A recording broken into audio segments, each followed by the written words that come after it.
नमस्कार मित्रांनो, विण दोघातली तुटेना. आजच्या भागामध्ये मंदाकिनी घरामध्ये खूप गोंधळ घालत असते आणि समरला शाप देत असते. बाब म्हणतात, मंदाकिनी तुझंच काहीतरी चुकलं असेल.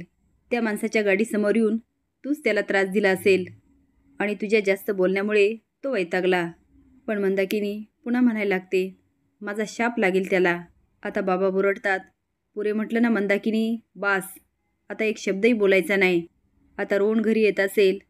आजचा दिवस त्याच्यासाठी खूप महत्त्वाचा आहे. तो बिघडू नका, त्याच्या आनंदावर विरजण घालू नका. 11 स्थळेपणा आता बस झाला.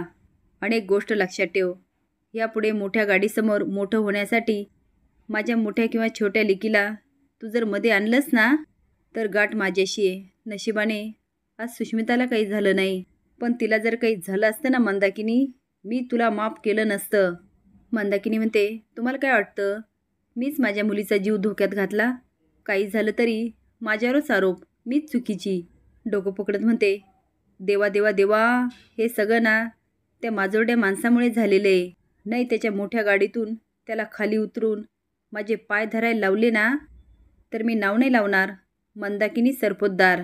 सौ पण बाबा निघून जातात. हे सगळं स्वानंदी ऐकत असते. आदिरा रडत असते. समोर पाणी आणतो आणि म्हणतो, आदिरा हे घे पाणी. तू अशी रडू नको. तू जर काही मला सांगितलंच नाही तर कसं कळणार कोण मुलगा आहे तो? आदिरा म्हणते, तू चिडणार नाही ना? समोर म्हणतो, हे बघ बाळा, मी अजिबात चिडणार नाही आहे, पण मला सगळं नीट सांगायचं. आदिरा सांगते, त्याचं रोहन नाव आहे. तो खूप चांगला मुलगा आहे. जास्त श्रीमंत नाही आहे, म्हणजे नाहीच आहे, पण अरे खरंच खूप क्यूट आहे. खरंच अरे खूप चांगला मुलगा आहे. समोर विचारतो, कधी भेटला हा मुलगा तुला? आदिरा म्हणते, झाले ऑलमोस्ट 1-2 वर्ष. समोर म्हणतो, आणि तू मला आत्ता सांगतेस? तू आधी का नाही सांगितलं मला? ती म्हणते, दादा त्याला असं वाटत होतं तो आपल्या इतका श्रीमंत नाही आहे, आणि मी विचार करत होते मी त्याच्यासोबत ॲडजस्ट करू शकेल की नाही.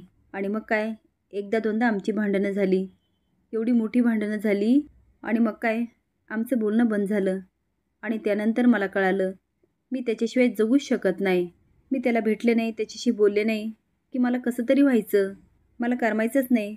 मग मी मनाला प्रश्न विचारला, एखादा श्रीमंत मुलगा की रोहन? आणि आय चूज रोहन दादा.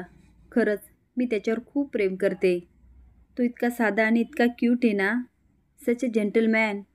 मी त्याच्याशिवाय कुठल्याही मुलाचा लग्नासाठी विचार नाही करू शकत, नाही जगू शकत त्याच्याशिवाय दादा. आणि दादा तुला माहिती आहे, त्याने आत्तापर्यंत कधीच लाईन क्रॉस केली नाही आहे. हिज अ जेंटलमॅन. तुला तो नक्की आवडेल. प्लीज. पहिले तर समर स्माईल करतो आणि म्हणतो, आदिरा तू प्रेमात पडलीस? हात करून म्हणतो, अगं एवढीशी चिंगीशी पोर, आता तू युनिफॉर्म घालून शाळेत जात होतीस. आदिरा म्हणते, दादा मी मोठी झाली आता. समरच्या डोळ्यात पाणी येतं. ती दादा. तो म्हणतो, थांब थांब जरा, मला नाही सगळं पचवायला वेळ लागतोय आदिरा. तो असतो. आदिरा विचारते, तरी कधी पचेल? तो आता मोठा श्वास घेऊन म्हणतो, त्याला मला उद्या भेटायला सांग. उद्याच माझ्या ऑफिसमध्ये 11 वाजता. नको नको 11 वाजता नको, 10:30 वाजताच सांग. आदिरा म्हणते, उद्याच. Okay done. मिठी मारत म्हणते, दादा थँक्यू. आय न्यूट तू मला कधीच नाही म्हणणार नाही. Thank you so much. समर तिला बाजूला करत म्हणतो, मी त्याला फक्त भेटणार. ती म्हणती, म्हणजे? तो म्हणतो, त्याचं कुटुंब जर मला आवडलं नाही तर मी त्याच्याबरोबर तुझं लग्न होऊ देणार नाही.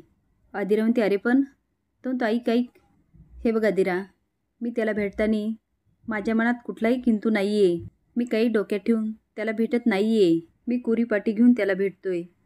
पण त्याच्याबद्दल खात्री झाल्याशिवाय मी माझ्या बहिणीचं लग्न त्याच्याबरोबर लावून देऊ शकत नाही. ओके. ती मान हलवते. तर सांग त्याला उद्या 10:30 वाजता. ती ओके.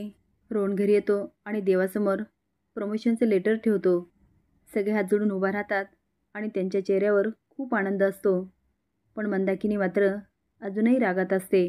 बाबा तिच्याकडे बघतात आणि हाताने खुणावतात, खाली खाली. स्वानंदी त्याला मिठी मारत म्हणते, कॉंग्रॅच्युलेशन्स. त्यानंतर सुष्मिताही मारते. तो मिठी मारायला लागतो. ती म्हणते, मेकअप. मला लिपस्टिक देशील ना? रोहन म्हणतो, देतो.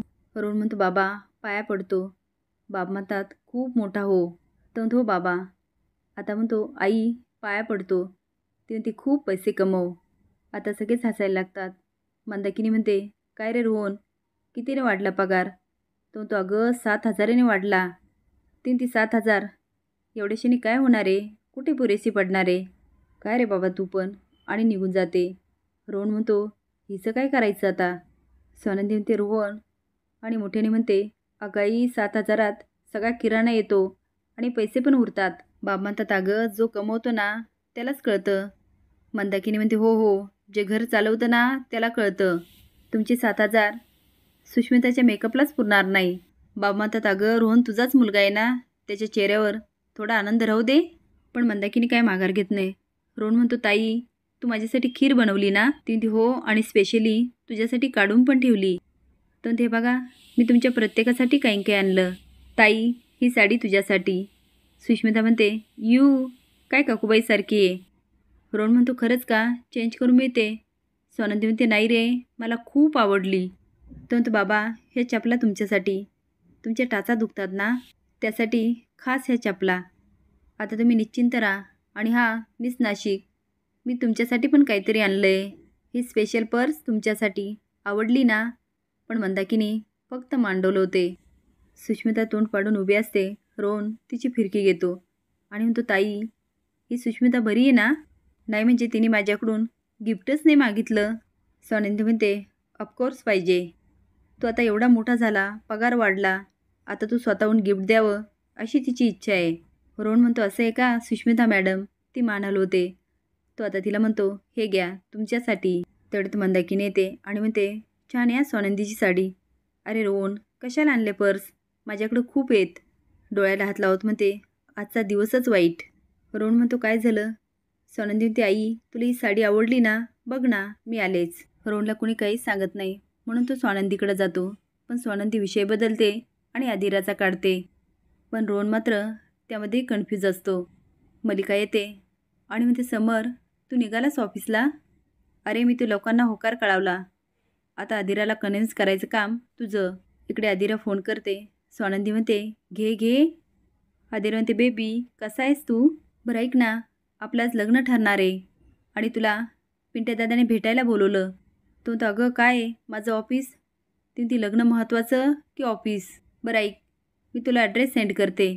तो ताई बघितलं ना ही आदिरा म्हणते पिंट्या दादाने बोलवलं, कसं जाणार?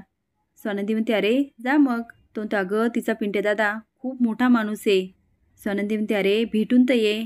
समोर म्हणतो काकू तू होकार नको होता कळवायला, कारण आदिराचं दुसऱ्या मुलावर प्रेम आहे. ती म्हणते काय हिला एवढी अक्कल आली का?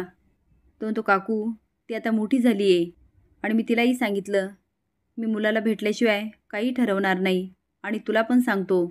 आता मलिका घाबरते आणि मान हलवते. अंजली स्वानंदीला फोन करते आणि म्हणते अगं मी समर राजवाड्याचा नंबर पाठवला, तू बोलून घे ना. स्वानंदी म्हणते हो त्यांनी नोटीस पाठवली आणि आपलं काहीच नाही, मी लगेच बोलते. ती आता फोन घेते पण नंतर मात्र मोठा श्वास घेते.